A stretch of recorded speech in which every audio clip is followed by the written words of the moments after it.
राइसना reports में आपका स्वागत है। मेरा नाम है राजेश आहूजा और हम फिर से बात करने वाले हैं बांग्लादेश की, जहां वोटिंग होने वाली है। और मेरे साथ जुड़े हैं शुभजीत रॉय, जो कि ढाका में है इस वक्त इलेक्शन कवर करने के लिए, डिप्लोमेटिक एडिटर हैं इंडियन एक्सप्रेस के। शुभजीत, आपका राइसीना रिपोर्ट्स में बहुत बहुत स्वागत है। शुभजीत, आप पिछले एक हफ्ते भर से बांग्लादेश में घूम रहे हैं, माहौल देख रहे हैं। क्या लग रहा है, किसका पलड़ा भारी है, बीएनपी का या जमात गठबंधन का? जी, थैंक यू राजेश। मुझे आपके राइजिना रिपोर्ट्स में मुझे शामिल करने के लिए बहुत बहुत धन्यवाद। अ, तो ढाका में मैं 4-5 दिन से हूँ और ये मेरा तीसरा इलेक्शंस है जो मैं 2014 और 2018 के इलेक्शंस में मैं आया था यहाँ पे कवर करने के लिए। तो डिफरेंस ये है कि इस बार अवामी लीग है ही नहीं मैदान में, उनको तो बैन कर दिया गया है। तो बीएनपी जो सबसे बड़ी मेन स्ट्रीम पार्टी है वो मैदान में है। तो जाहिर सी बात है उसका organisational network strength and appeal is maximum and it is far ahead of its rivals, बहुत आगे है अपने राइवल्स से। तो अमूमन मतलब ये मानना है लोगों का यहाँ पे कि ओपिनियन पोल्स भी बताते हैं और जो मेरी बातचीत हुई है लोगों में कि बीएनपी लेड अलायंस, जो तारिक रहमान जो खालिदा जिया के बेटे हैं और प्राइम मिनिस्टर कैंडिडेट हैं बीएनपी के, और जो 17 साल बाद लंदन से वापस लौटे हैं करीब 1.5 महीना पहले, वो उनकी अलायंस आगे है। पर जमात का एक तो जमात का लास्ट जो मैंने सबसे बड़ा टैली रहा है, 300 सीट का इनका पार्लियामेंट है। तो 300 सीट में सबसे हाईएस्ट जो जमात गई है 18 सीट 1991 में, और 2001 में 17 सीट। तो 18 सीट से डेफिनेटली वो ऊपर जाएगी और बहुत ज्यादा ऊपर जाने की यहां लोगों का मानना है। जो सबसे कंजर्वेटिव एस्टिमेट है वो 30 सीट है। सबसे ज्यादा है जो नॉन जमात लीडरशिप की बात कहें, लोगों की बात कहें, तो 90 सीट के करीब है। पर जमात लीडर्स ये भी कहते हैं, मतलब खुद तो क्लेम करते हैं कि हम सरकार भी बना सकते हैं, जो कि हर हर पॉलिटिकल पार्टी अपने आप को ये करता है। पर सबसे बड़ी स्ट्राइकिंग बात यह है कि एक पार्टी जो तकरीबन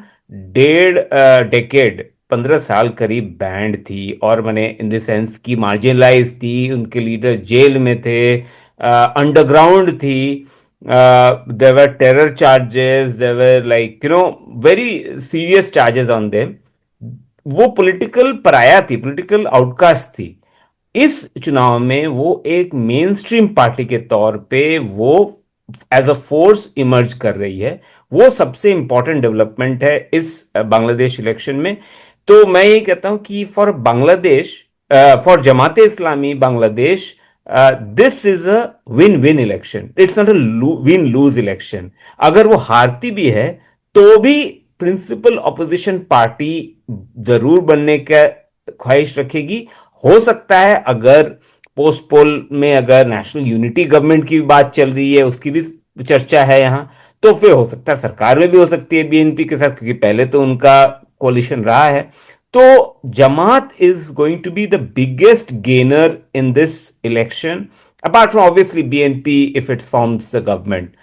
बट कुछ लोग ये भी कहते हैं, जैसे जमात के लीडर्स तो बड़े कॉन्फिडेंट हैं कुछ, कि हाँ हम सरकार भी बना सकते हैं, जो थोड़ा मुश्किल है। पर मैंने साउथ एशिया के चुनाव में जब तक आखिरी बॉल न डाला जाए, आखिरी वोट न पड़े, तब तक हम कुछ कह नहीं सकते। शुभजीत, हम माइनॉरिटी वोटर्स के बारे में बात करना चाहेंगे। अवामी लीग जो है मैदान में ही नहीं है, जैसा आपने बताया। तो माइनॉरिटी वोटर्स का रुख क्या है? आपने क्या देखा? आपने वहां लोगों से बात किया होगा। जी जी जी। तो माइनॉरिटी वोटर से मैंने काफी लोगों से बात किया, ढाका से मैं बात किया, और ढाका के बाहर दूसरे दूसरे प्रदेशों में, दूसरे रीजन्स में भी, शहरों में भी मैंने बात किया, गांव में भी बात किया। तो चूंकि अवामी लीग नहीं है, तो उनका सेफ्टी सिक्योरिटी उनका सबसे बड़ा कंसर्न है कि भाई हमको मारा पीटा ना जाए, हमको हमारे अगेंस्ट वायलेंस ना हो। यहाँ पे पिछले 1.5 साल में जब से हसीना गवर्नमेंट कोलैप्स की, इंटरिम गवर्नमेंट के दौरान, according to officially available information, 2700 के करीब इंसिडेंट्स हुए हैं against minorities, mostly against Hindus. When we say minorities, mostly against Hindus. There might be some Christian Buddhists also, but mostly against Hindus. So the community leaders ने ये concern voice किया है, raise किया है, सारे parties के साथ बातचीत की है, पर उनके कमिटमेंट्स थोड़े वीक रहे हैं इन द मैनिफेस्टो। पर हालांकि लीडर्स के साथ जब बातचीत हुई है तब अपेरेंटली उन्होंने एश्योरेंस दिया उनको सेफ्टी सिक्योरिटी में। तो जो अवामी लीग का और माइनॉरिटी वोट जो है वो कॉन्स्टिट्यूंसी वाइज वो टैक्टिकल वोटिंग करेगी। टू मोस्ट केसेस में ये होगा कि वो या तो वोट करेगी नहीं, या वोट करने जाएंगे अगर तो शायद बीएनपी को वोट करेंगे अगर जमात को रोकने के लिए। वो एक बड़ा तबका होगा as a insurance policy, as a safety net. कहीं कहीं जमात को भी वोट पड़ सकता है अगर वो ये महसूस करे कि ये लोकल रिलेशनशिप्स हो, कि जमात का कैंडिडेट कोई अच्छा आदमी हो और वो माने वो एंटी हिंदू एंटी माइनॉरिटी नहीं रहा हो, एंड लोकल प्रोटेक्शन वो दे। अगर वहां के वोटर्स को लगता है तो शायद वो जमात को ही वोट दे सकते हैं। इसमें एक इंटरेस्टिंग बात यह भी है कि जमात ने एक हिंदू को भी टिकट दिया है। एक गांव में, खुल्लाम में एक कृष्ण नंदी हैं, उनको भी टिकट दिया है। तो वो बेसिकली ऑप्टिक्स है कि भाई एक उन्होंने माइनॉरिटी को भी एक टोकन सीट दिया है। 200 से ज्यादा सीटों पे जमात लड़ रही है, तो 300 सीट के पार्लियामेंट में सीट में। तो सो माइनॉरिटीज का लगभग यही रुख रहेगा, या तो नहीं वोट करेंगे या फिर वोटिंग करेंगे तो BNP will be the first option. कहीं कहीं हो सकता है जमात को। एक पार्टी जो थी, जो जातीय पार्टी है, जो अवामी लीग के साथ कोalition में थी, पहले अपोजिशन थी बट लॉयल अपोजिशन थी, फिर कोalition थी, मैंने they have been in alliance in some form और the other with Awami League. उनके तरफ एक्चुअली उनका चूंकि डेसिमेशन हुआ है काफी, तो इस वजह से अवामी लीग के voters don't have much of a choice.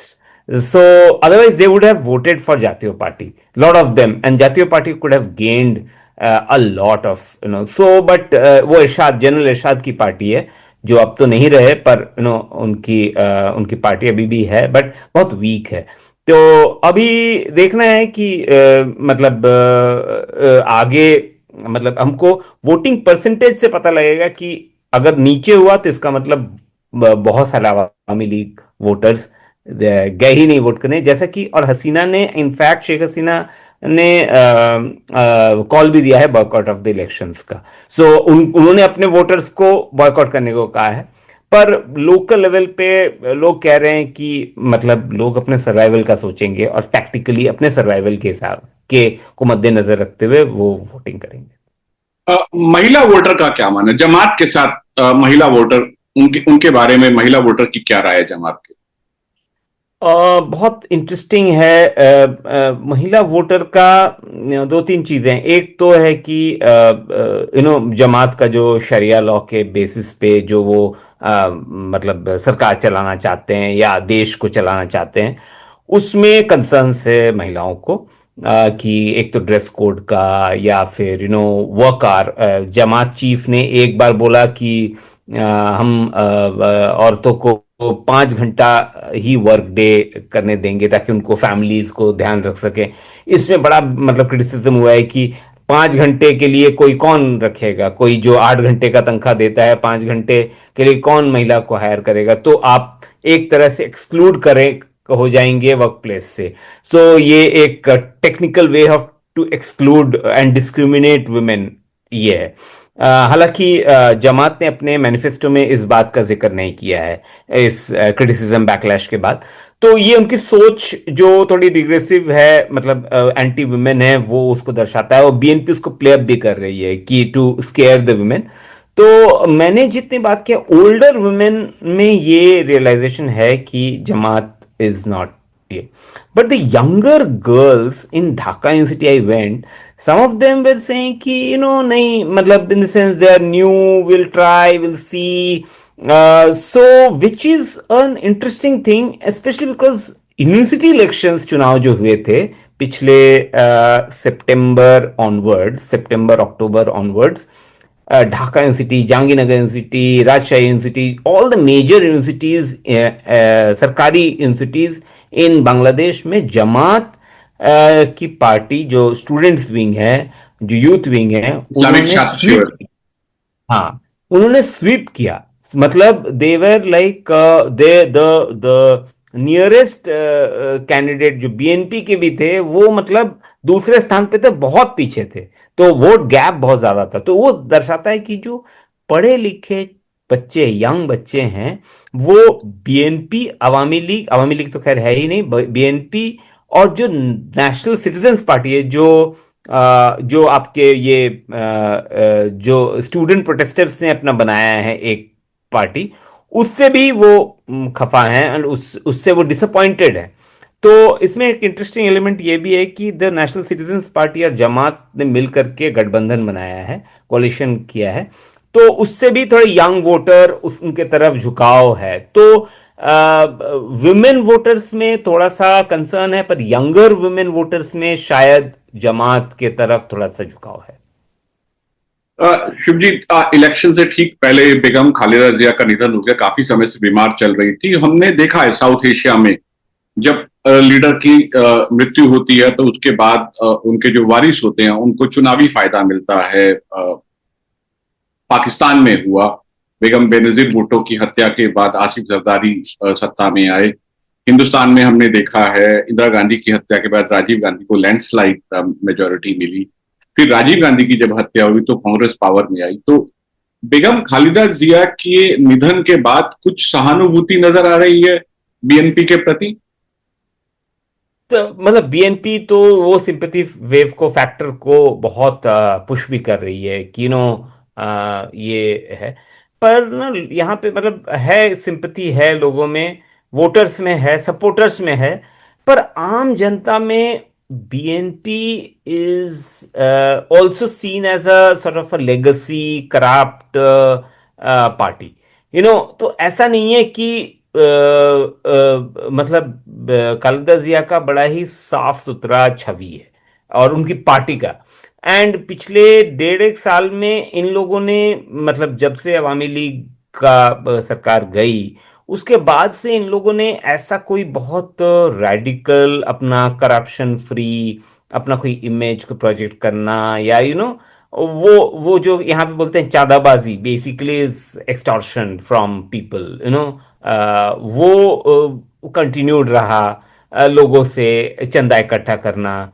और तो लोग मतलब वो सिंपैथी फैक्टर बहुत ज्यादा वर्क करने की आशंका नहीं है अगर बीएनपी जीतती है, बिकॉज बीएनपी के खिलाफ कोई स्ट्रांग कंटेंडर है ही नहीं। मतलब द बिगेस्ट चैलेंजर जमात है, जो कि अभी बैन थी, और 1.5 साल में उन्होंने फिर से पार्टी को खड़ा किया है। हालांकि उनका काफी अच्छा ग्रास रूट में है नेटवर्क, बट वो अभी भी मैंने they are not a mainstream party. ये इस वजह से अगर लैंडस्लाइड की अगर बात करें, अगर होती भी है, तो ये ज्यादा इसलिए होगा क्योंकि बीएनपी का कोई main challenger Awami League is out of contention. Subhajit, Mohammad Yunus कम से कम भारत के लिए तो वो बहुत बड़ी निराशा का सबब बने हैं। जिस तरीके से उन्होंने सरकार चलाई है और जिस तरीके से जब वो सरकार चला रहे थे माइनॉरिटीज को टारगेट किया गया और लगातार भारत और बांग्लादेश के बीच बयानबाजी हुई। उसके बाद आईपीएल से बांग्लादेश के खिलाड़ी को बाहर कर दिया गया। बांग्लादेश ने T20 वर्ल्ड कप में खेलने से मना कर, जिससे माहौल और खराब हो गया, जबकि पाकिस्तान खेल रहा है। मोहम्मद यूनुस का क्या रोल रहेगा और क्या मोहम्मद यूनुस एक निष्पक्ष अंपायर हैं या उनका झुकाव जमात के प्रति या तारिक रहमान से किन के प्रति आपको लग रहा है? उनका झुकाव स्टूडेंट्स के तरफ है, जो नेशनल सिटीजन्स पार्टी है, एनसीपी है। पर Yunus has been, I mean in the sense he has had very ups and downs. उनका अगेंस्ट सबसे बड़ा क्रिटिसिज्म है लॉ एंड ऑर्डर को वो ठीक तरीके से कंट्रोल नहीं कर पाए। और उनका ये बड़ा क्रिटिसिज्म इस वजह से जो माइनॉरिटीज के अगेंस्ट अटैक्स है, या अवामी लीग सपोर्टर्स के अगेंस्ट अटैक्स है, या basically political rivalry killings, revenge killings, ये सब जो हुए हैं, ये lack of control on the law and order situation की वजह से है। तो ये एक बहुत बड़ा उनके अगेंस्ट क्रिटिसिज्म है। तो जिस वजह से यहाँ के लोग भी उनसे खफा हैं। लोग बोलते हैं कि वो भले आदमी हैं, पर देश चलाना उनकी बस की नहीं थी। तो ये एक उनका परसेप्शन रहा है। तो India has obviously been disappointed, क्योंकि हिंदूज की सिक्योरिटी सेफ्टी को लेकर के इंडियन गवर्नमेंट बार बार कही है।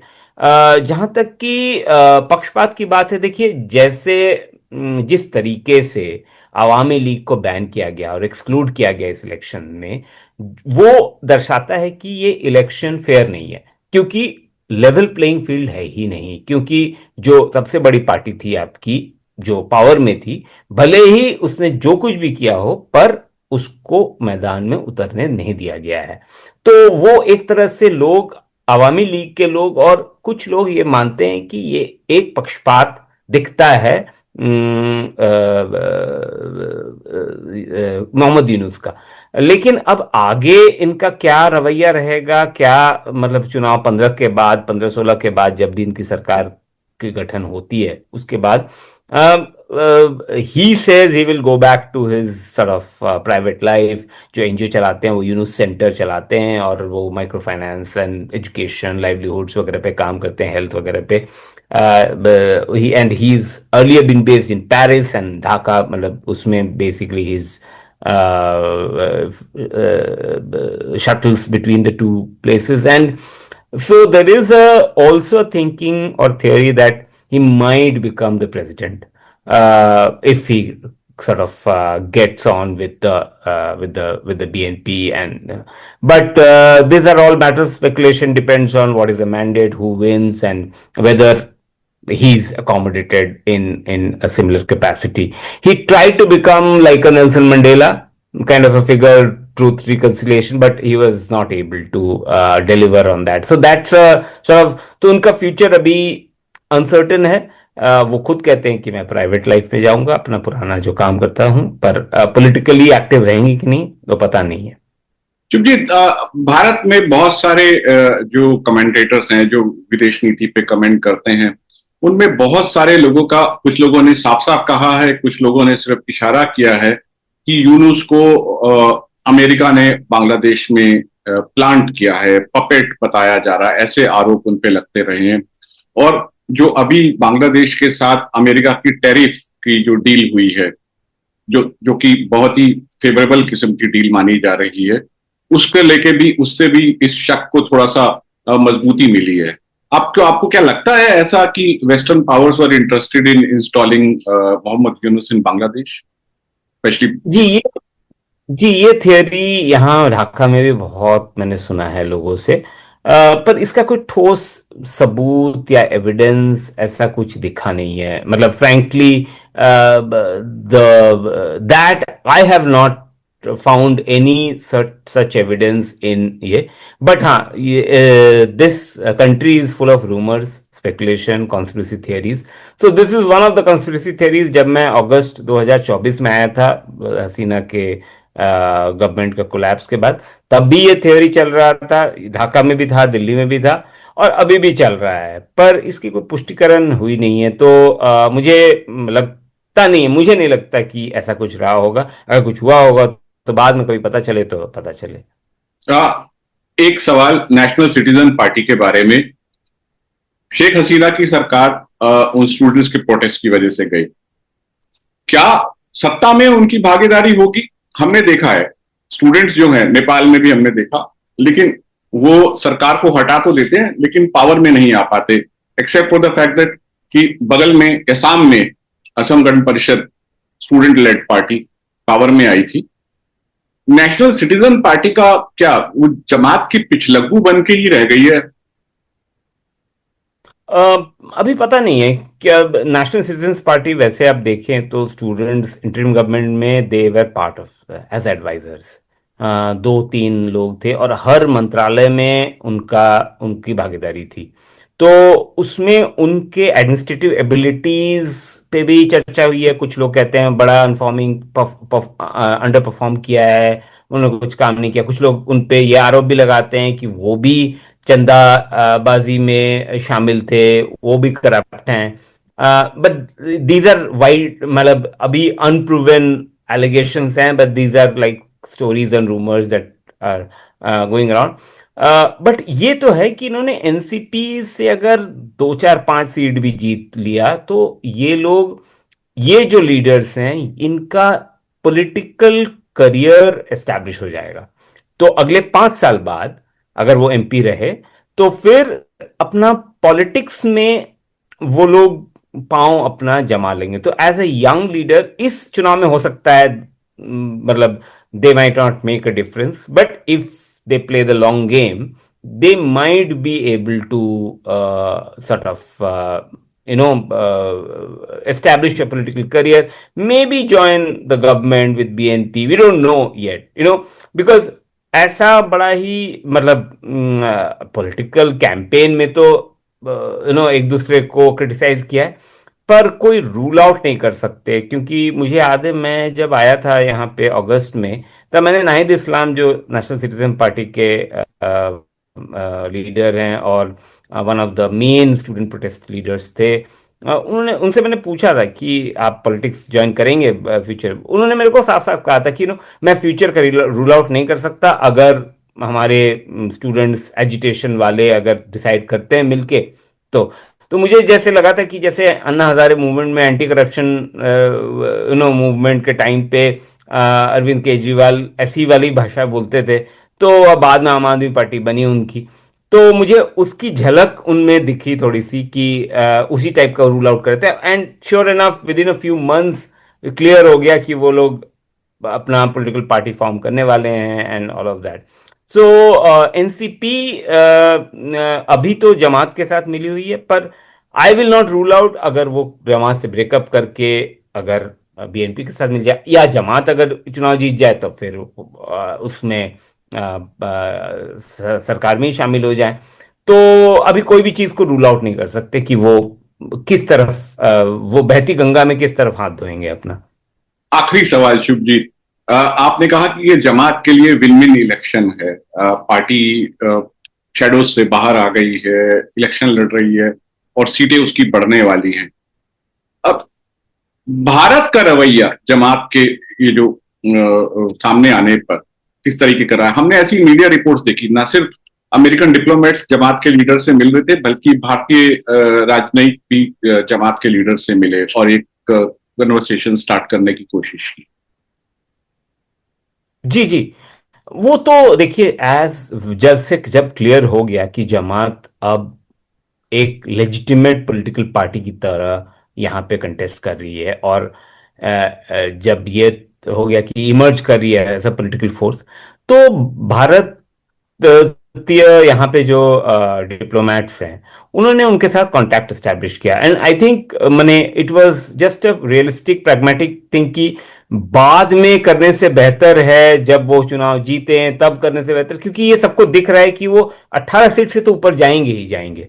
तो किसी न किसी फॉर्म में, या वो अपोजिशन में रहे या जूनियर पार्टनर रहे बीएनपी का, at some form or the other they will be a legitimate political party in the country. So they started engaging with them and talking to them, meeting them, and so that was not a surprise. अब आगे जैसे क्या होगा, अब जैसे जमात के अमीर वो उन्होंने कहा है कि मैं अच्छा रिलेशनशिप चाहता हूँ क्योंकि प्रायोरिटी है इंडिया के साथ, और रिलेशनशिप ये सब सब बोला है। और उनके मैनिफेस्टो में भी है कि बेहतर रिलेशनशिप चाहते हैं वो नेबरिंग कंट्रीज इंक्लूडिंग इंडिया का भी नाम उसमें लिखा हुआ है। तो अब डिपेंड करेगा कि एक बार वो अपोजिशन में आए या पावर में आए, जैसा भी जिस भी रूप में पार्लियामेंट में आए, उसके बाद उनका रवैया क्या रहता है ना, एक्चुअल टर्म्स में क्या करते हैं, क्या उनका अभी तो सिर्फ स्टेटमेंट है या एंगेजमेंट ही है। पर उसका रवैया उसके बेसिस पे भारत की सरकार तय करेगी कि इनके साथ क्या अप्रोच रखना है। अभी सिर्फ level of channels of communication open हुए हैं अभी, और उससे आगे कुछ नहीं है। अब एटीट्यूड जैसा उनका रवैया रहेगा, उस हिसाब से भारत का रवैया होगा। बहुत बहुत शुक्रिया शुभजीत। ये थे Shubhajit Roy, diplomatic editor Indian Express, जो ढाका से हमारे साथ जुड़े और बताया कि बांग्लादेश में वोटिंग और वोटिंग के बाद क्या होने वाला है। हम कोशिश करेंगे शुभजीत से फिर से बात करने की, अगर वो अपनी व्यवस्था से टाइम निकाल पाएंगे तो बहुत ही अच्छा होगा। बहुत बहुत शुक्रिया शुभजीत। थैंक यू राजेश, मुझे शामिल करने के लिए।